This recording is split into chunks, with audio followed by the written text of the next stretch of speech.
Hi, I'm Annie Sleece, and I'm on the staff at NAMI Delaware.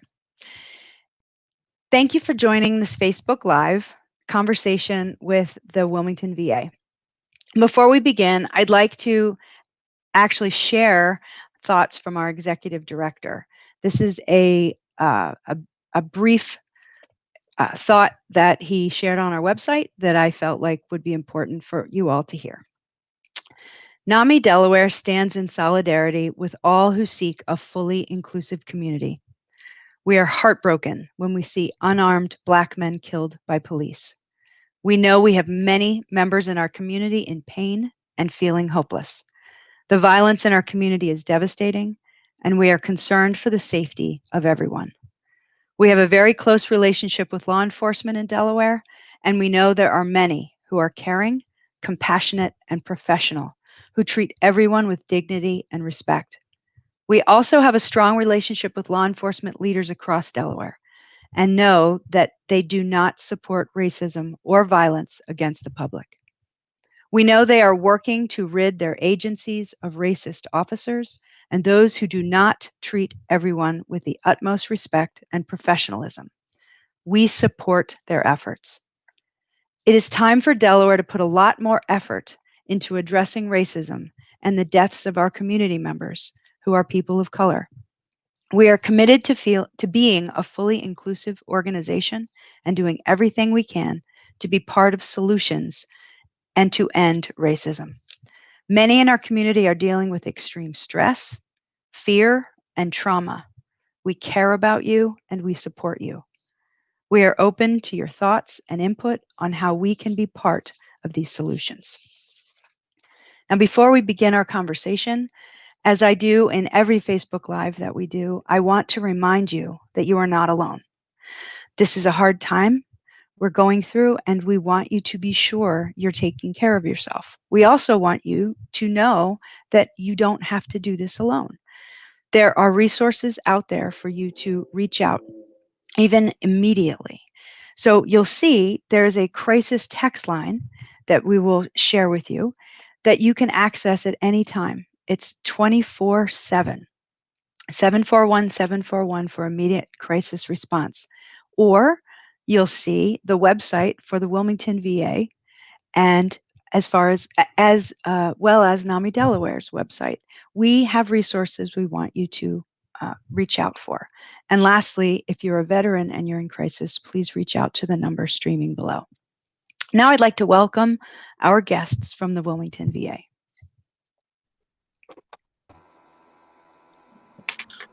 Hi, thank you for being here. Hello. Hi.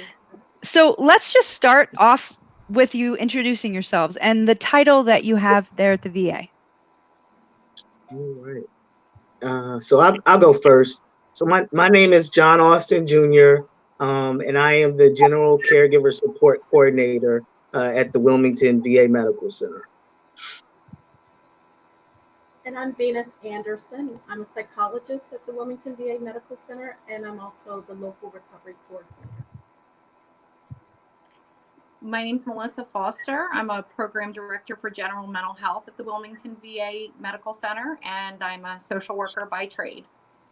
Thank you for having us. Sure, we're grateful that you're joining us today. So let's hear about some of the work that you're doing at the VA. It sounds like you're covering lots and lots of different important work. Would anyone like to kind of elaborate on the work that you do? So I will. I'll do that. So I have a number of responsibilities as a general caregiver support coordinator. Primarily, what we're trying to do is provide caregivers with educational and training opportunities to enhance their caregiving abilities and to empower them to better take care of our veterans. And the way that that's done is it's a number of ways. One of the ways that we try to introduce training opportunities or educational opportunities or provide these opportunities is through enrollment in our national programs, of which we have several. The first program is Reach VA, which essentially encompasses 4 individual sessions that are conducted telephonically between a caregiver, and a program coach, and they address issues that are, I guess, unique to caregiving. They help the caregiver to develop techniques pertinent to stress management, mood management, and problem solving. We also have the Building Better Caregivers online workshop, which is a 6-week online workshop involving a cohort of about 24 caregivers that is facilitated by 2 trained facilitators, both of whom are going to be caregivers. And the topics that are addressed include stress management, self-care methods, and dealing with difficult emotions that are typically associated with caregiving. Other opportunities that we have is the Caregiver Support Line telephone educational groups that are conducted monthly, that stress the importance of caregivers attending to their own physical health needs while they're taking care of our nation's veterans, and the self-regulation of the caregiver's mood. So in addition to all of these programs that we offer, here specifically at the Wilmington VA and our General Caregiver Support Program, both myself and the case manager, we conduct weekly call-in support groups where we might teach mindfulness and stress reduction techniques, but pretty much it's our goal to offer a safe place where caregivers can feel comfortable discussing their challenges and triumphs with their peers. So wow, that's fantastic. Thank you. Yeah. And if I can say on the behavioral health side, all of our providers are offering at least 1, if not 2, virtual groups. We have a weekly Coping with COVID group. We have a variety of whole health offerings, including virtual Tai Chi and Coping with COVID workshops as well.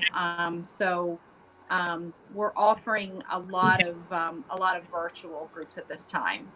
Great, thank you. Anything else you want to touch on before we move on? Okay, so here's my question. What kind of impacts do mental health conditions, what kind of impact does mental health conditions have on veterans and their families? Are you able to share any sort of data on that, either national or state data, to help us understand the scope of the problem? Absolutely. So one thing to keep in mind is that military service oftentimes promotes psychological resilience, or the ability to cope with a crisis or to return to pre-crisis status very quickly amongst veterans and their families. Conversely, some service members may have limited resilience, which can manifest in mental health or substance use challenges. So when discussing mental health conditions, we have to look at the broader context too. Mental health issues are prevalent in the U.S. population. They're actually quite common in the United States, and according to the National Institute of Mental Health, nearly 1 in 5 adults actually live with a mental illness, and that's about, there was 46.6 million in 2017. Although mental health conditions are quite common in the general U.S. population, veterans experience mental health conditions at a higher rate than their civilian counterparts. Approximately 30% of active duty and reserve military personnel deployed in Iraq and Afghanistan have a mental health condition that requires treatment. About 730,000 of these men and women experience post-traumatic stress disorder and major depression. We're looking at veterans, approximately 19 to 44% of returning veterans from conflicts in Iraq and Afghanistan met criteria for mental health orders such as PTSD, depression, and anxiety disorders. And the number of veterans that have to contend with PTSD varies by service area. So for instance, with the Operations Iraqi Freedom, OIF, and Enduring Freedom, OEF, about 11 to 20 out of every 100 veterans, which is between 11 to 20%, who served in OIF or OEF, had PTSD in a given year. with regard to the Gulf War. About 12 out of every 100 Gulf War veterans, or 12%, have PTSD in a given year. Wow. Now, with the Vietnam War, many Vietnam era veterans also experienced mental health issues associated with PTSD. About 15 out of every 100 Vietnam veterans, or 15%, were currently diagnosed with PTSD at the time of the most recent study, which was conducted in the late 1980s. It was called the National Vietnam Veterans Readjustment Study. It's currently estimated that about 30 out of every 100 30% of Vietnam veterans have had PTSD in their lifetime.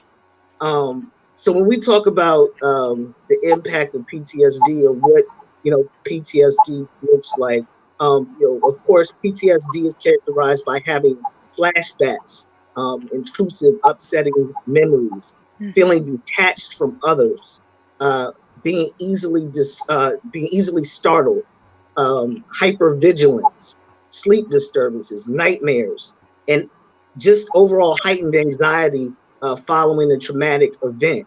So PTSD was actually first officially recognized as a mental health condition in 1980, only 5 years after the end of the Vietnam War. But for hundreds of years, this condition was prevalent. It was just given different names: battle fatigue, shell shock. So Vietnam veterans were significant in that this was the first time they were the first group that actually had the term PTSD actually applied to them or used when discussing this constellation of symptoms that they experience, and that a lot of us, because PTSD is just not limited to folks who've experienced combat. I mean, anyone that has experienced a very traumatic event or series of traumatic events could potentially have PTSD or be diagnosed with PTSD if they meet, the certain psychiatric criteria. So with regard to suicide, the VA reports that about 20 veterans die by suicide daily. So moving on to treatment, unfortunately, less than 50% of returning veterans in need receive any mental health treatment. Now, there are various reasons for veterans not seeking mental health treatment, and they've been noted in research literature. In particular, research has suggested that self-stigma and perceived stigma poses a barrier for intentions to seek care or utilize mental health care. However, more than 1.7 million veterans received treatment in a VA mental health specialty program in the fiscal year 2018.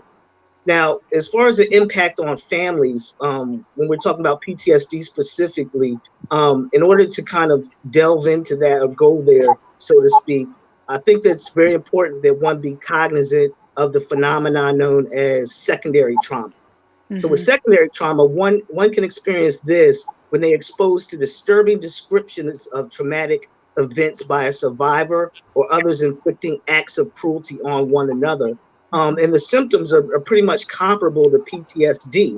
They include intrusive re-experiencing of the traumatic material, avoidance of trauma triggers and or emotions, negative changes in beliefs and feelings of hyperarousal. And secondary trauma has been researched in first responders, nurses, physicians, mental health workers, as well as the children of traumatized parents. Other ways that untreated mental illness can actually affect families can include marital discord and or domestic violence. Children and families affected by mental illness may perform very poorly in school. Children may experience separation anxiety for parents who are from parents who are veterans due to their extensive deployment histories. Thank you. Yeah. So you gave us a lot to think about. You mentioned stigma, and I feel like that is something we should touch on. You work in a hospital. Your organization treats veterans for a variety of different conditions, right? Some physical health conditions, and like your specialties include mental health conditions. What do you see as the difference, or if there is a difference, in the acceptance of and the access to treatment with regard to mental health conditions? Is there still a stigma that among veterans and their families? So Dr. Anderson, if you want to take that. I certainly will. Thank you. So, certainly from the largest societal standpoint, it is well documented that people who are from vulnerable populations or frequently stigmatized do experience negative stereotypes and prejudice and discrimination against them, and this is no different for folks with diagnoses. And so we're constantly having to be on guard to sort of know and be aware of what's out there in terms of our sort of larger society around discrimination and prejudice. And so, and why it might be important is because these types of societal stigmas really can have an impact, not only because of discrimination, which might, keep accessing different services and treatments, but also it can really have an impact on the individual themselves. It's not uncommon for people to feel kind of demoralized and embarrassed Mhm. experience these stigmas from sort of other people or organizations, or even the social media for that matter. Some examples of stigmas that you might kind of hear in terms of folks with mental health are things like beliefs that people with PTSD are dangerous, or Mm. people with mental health disorders as crazy. And so, Mhm. it's kind of really kind of been weaved into our vernacular and into society in general that, we oftentimes will hear people say these things, not really necessarily as to be cruel or to be intentional about it, but this is just something that we kind of hear a lot Right. in our lives and across different areas. And certainly there's been studies of, it's well documented that mental health stigma can directly and indirectly influence attitudes and physical health of people with mental health difficulties. And so we really do want to be on guard about that. In the context of, your question about the VA, unfortunately, there's very sparse research in terms of the differential treatment that veterans might receive and related to their conditions. Um, but the VA, because the VA does recognize that this stigma does exist, because it does recognize that health disparities exist around the country, Mhm. not just not necessarily with the VA, but also with Sure. uh, hospital settings or other health settings. And so the VA has really kind of been on the forefront of trying to make sure that that's not coming up for our veterans and our VAs. And so there's some ways that they're doing some different things to kind of help to combat that if that is coming up. Mhm. So, for example, in 2012, the VA developed or formed the Office of Healthcare Equity, and that office really focuses, and they're a champion for healthcare equity among all veterans, regardless of their background, regardless of their race, gender, sexual orientation, or mental health diagnoses. And so, so this particular office really tries to look at what are some ways that the VA can eliminate stigma for all veterans. And so we're really glad that we have that body of folks within the VA who are really looking at this very closely and keeping track of that as much as possible.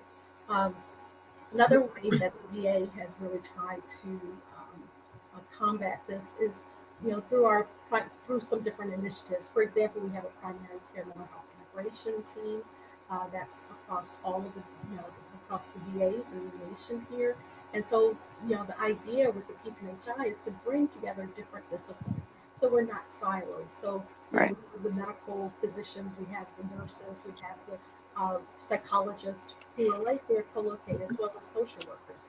And so with that, they're able to really communicate with one another about what's going on with a particular veteran. And that really can help to lend itself to, easing, any particular stigma or concerns, or maybe just a different way of thinking about a patient that maybe you might not think about if you weren't, because you're not in that maybe a mental health discipline, or vice versa, psychologists who are not necessarily medical folks. And so it really fosters an environment where people can really communicate and dialogue about what's really happening, what's really coming up for this veteran. I think that can really help to knock down some of the stigmatizing attitudes that might be out there. And also, we also have the home-based primary care, which is very similar to the PCMHI, in that it's cross disciplines. Only it's being provided to folks who are homebound, so are homebound. So really, and then another thing too with PCMHI, one of their goals is to make sure that they're trying to stem the tide of stigma. So that is a goal that they have in the PCMHI initiative. So just wanted to kind of share that. And then they didn't, the VA doesn't stop there. We also have researchers and clinicians who have been developing programs to help end self-stigma. So as I mentioned before, stigma is all around us, and and so it's important for us to kind of look at how can we help take care of veterans who may have internalized some of the stigma. And when we talk about that, what we mean is you basically believe the messages, the stereotypes that are out there about your particular group. So if you have a mental health diagnosis and society is saying you're crazy or dangerous, well, you might come to believe that. And that's what self-stigma is about, is believing those messages. And obviously, if you take on those messages, if you believe those messages, it really can, your self-esteem. It can certainly impact your sense of not wanting to maybe even seek treatment even, because for fear that you will be stigmatized, for fear that you will be viewed as weak.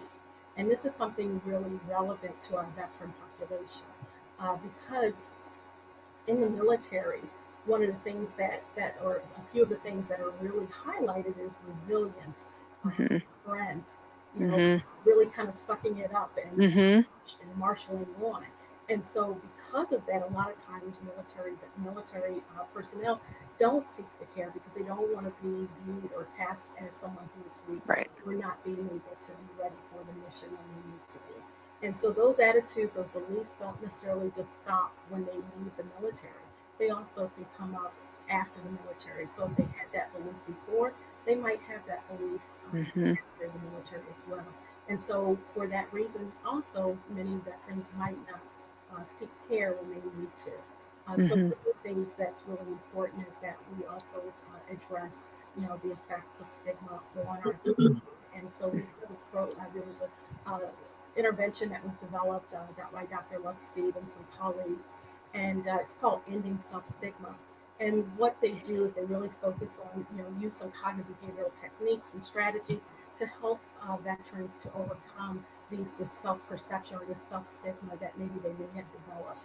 And it's really kind of early on, so not a lot of data around it to really say that it's, definitely effective, but but some preliminary studies have shown that it was effective in helping them to sort of let go of some of these self-perceptions about these stereotypes that they may be carrying. But certainly more research is needed. But I think, in terms of just being able to offer that, I think that's really a plus with the VA, and very progressive in the VA to be able to offer that type of service and support to veterans. Sure. We also often hear about the idea of stigma, but for a different Facebook Live some other time, we should have a conversation around the different types of stigma. You and John both brought up self-stigma, but as an agency, NAMI Delaware understands that stigma can be presented in a variety of different ways, and perhaps in a future Facebook Live we could talk about those different aspects of stigma, because they're all important to address. And it sounds like the VA is doing a great job to direct their focus on self-stigma, which is a really critical piece of that. So let me ask you this, and just in light of recent events over the last several months, has the work you're doing at the VA changed at all? Has there been an increase in need or anything like that? So I can speak, I guess specifically to some extent to about what PACT, or the Patient Aligned Care Team, as well as the Caregiver Support Program is doing. So essentially, both of these services have made a concerted effort to reach out to veterans and families who have been identified as being at a greater risk for being impacted by COVID-19, such as families with elderly and immunocompromised veterans, families with veterans that have frequent hospital visits, that sort of thing, just kind of reaching out to them and making sure that their basic needs are being met. We've also increased our efforts towards disseminating information about COVID-19 related resources, or resources that may be helpful due to what's going on with the pandemic, such as mobile food pantries. Just again, just our outreach efforts, Sure. just increasing that. I do know, and I it's been a while. I think it might have been maybe a couple of weeks ago. Could have even been a month ago. I guess I'm a poor It all blends historian. together, doesn't it? Right. I mean, after days and weeks of staying at home. Um, but yeah, the Wilmington VA PAC team, they actually partnered with KFC. It's pretty neat. Oh. To distribute meals to military families in Sussex County, I guess due to the increased deleterious impact of COVID-19 that had occurred in that area. So I thought that That's was just great. really, yeah, really neat. So Yeah, that's that's kind of excellent. what we've been doing. That's great. So our time is coming up, but I did want to cover a couple more thoughts. First of all, for those who are tuning in, who might be family members or loved ones or friends of someone who is a veteran, what should they be looking for in their loved one who's a veteran that might be warning signs of concern, especially around the fear or worry of suicide? Did Yeah. you did you Was want to go Melissa going to first, take Scott? that? I don't know.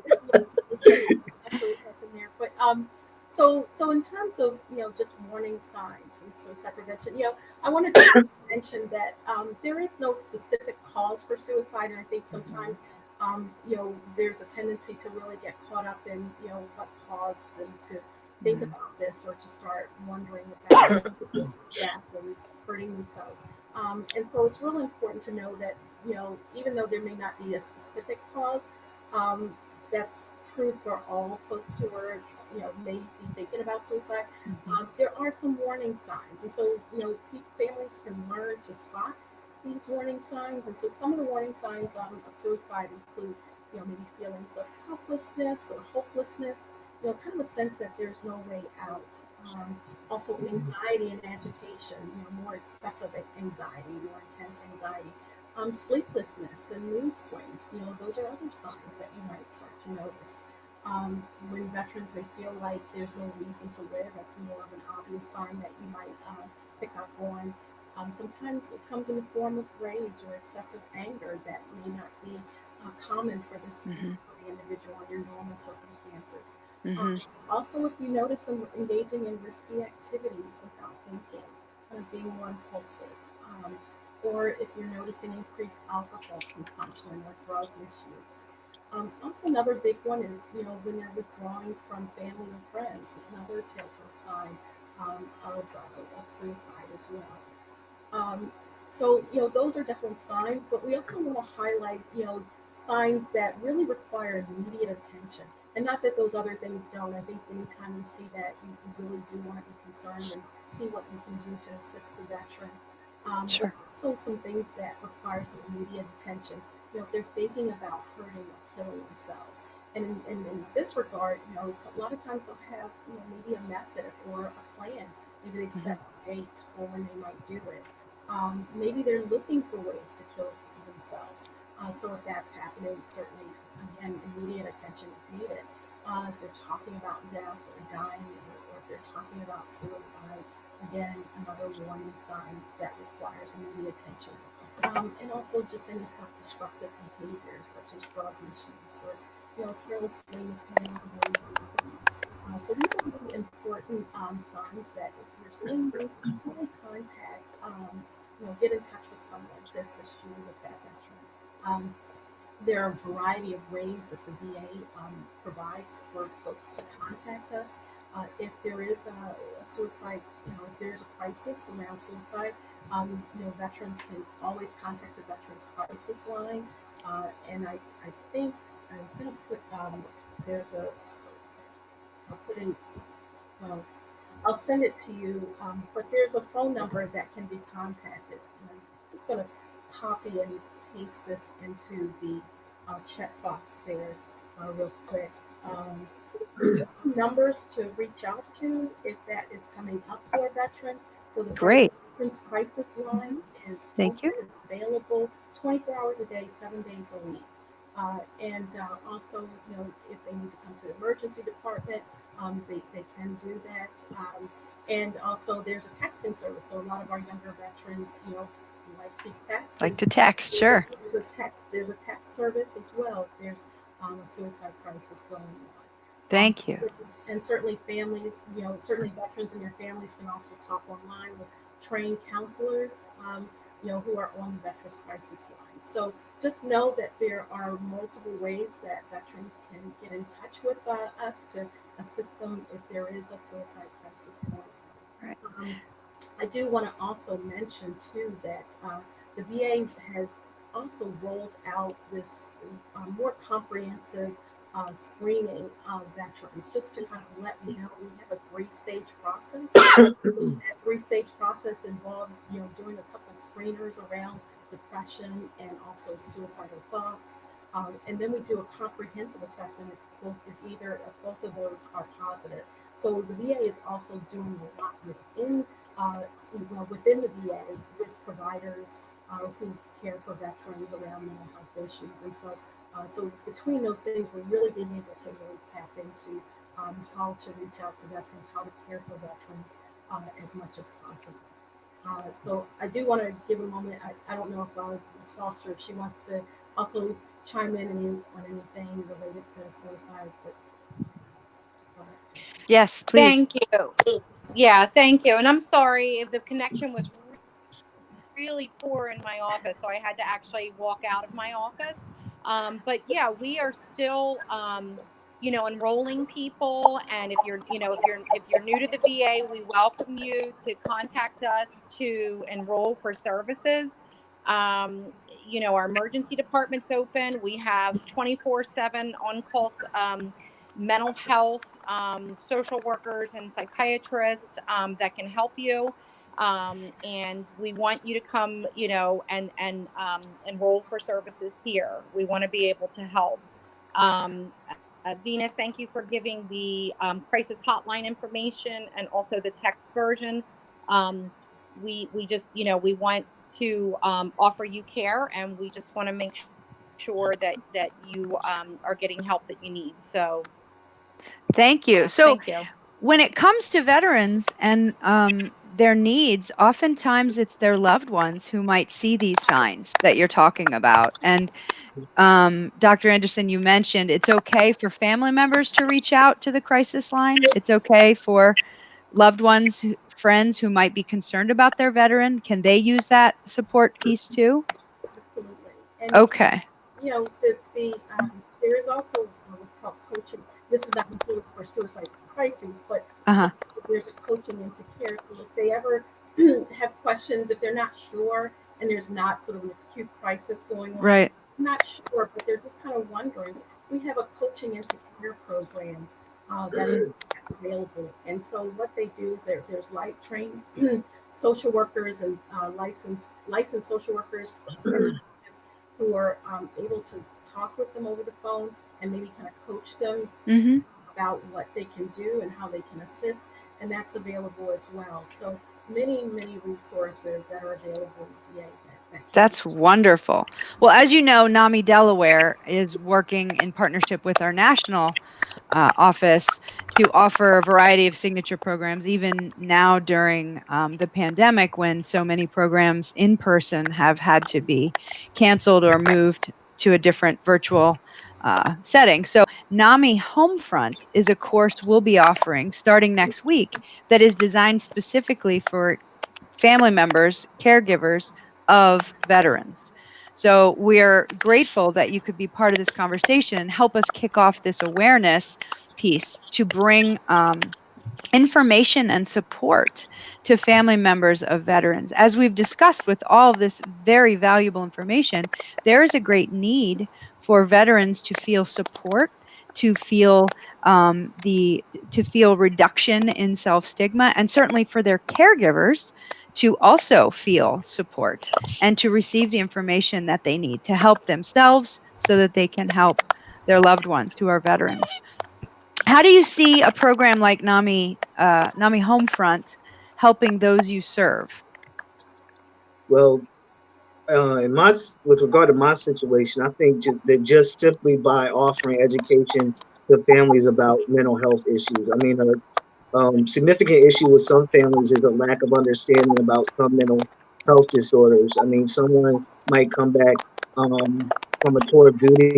They might ostensibly appear to be, not the same person, but that person, the amount of trauma that he or she might have witnessed, might have had a deleterious impact, on their lives and their overall functioning. So I think that a huge part that needs to be addressed is just that whole educational piece, so that once we understand, then we can be more compassionate with the plight of our loved ones. We can commiserate more with them. It helps us once we actually have an idea Right. of what's going on. So, I mean, just by partnering with the VA to teach family members about the nature of these disorders and providing them ways to cope with these Yeah. illnesses, we can increase societal awareness about these issues, and we can also reduce stigma, through understanding. And we can also, by doing all of this, increase the overall quality of care that the veterans are receiving. Because once the caregivers are supported and feel supported, then naturally that's going to enhance the quality of care that they're providing to our nation's veterans. So I'm really excited, talking to Jen about this Yeah. program, and when I became aware of this program, and I'm happy to be able to present this as just one other resource or program that I can use to kind of empower my caregivers to be more confident and be more self-sufficient. Sure. Yeah, we want to empower our caregivers to know that they're not alone, and to give them the information and the access to further resources that they can continue the important work they're doing to support and comfort their loved ones. So before we wrap up, is there anything else any of you would like to share or mention before we close? I just want to thank you for being a part of this conversation. I do have just one more thing that I just want to encourage for families is, a lot of veterans oftentimes, will not seek treatment, as we mentioned before, or out of treatment. So anything that NAMI can do to assist families with learning about some strategies to help veterans to seek treatment, to get engaged, or to re-engage if they've fallen out of care. One of my roles as a local recovery coordinator is to help to re-engage SMI population, or serious mental health populations who have fallen out of services for over a year. And so one of the roles that I do is try to re-engage them back. But it certainly would be great if NAMI is able to assist families with learning. We can all kind of work together to really help our veterans to get access to the services that they need. Absolutely. Thank you, Dr. Anderson.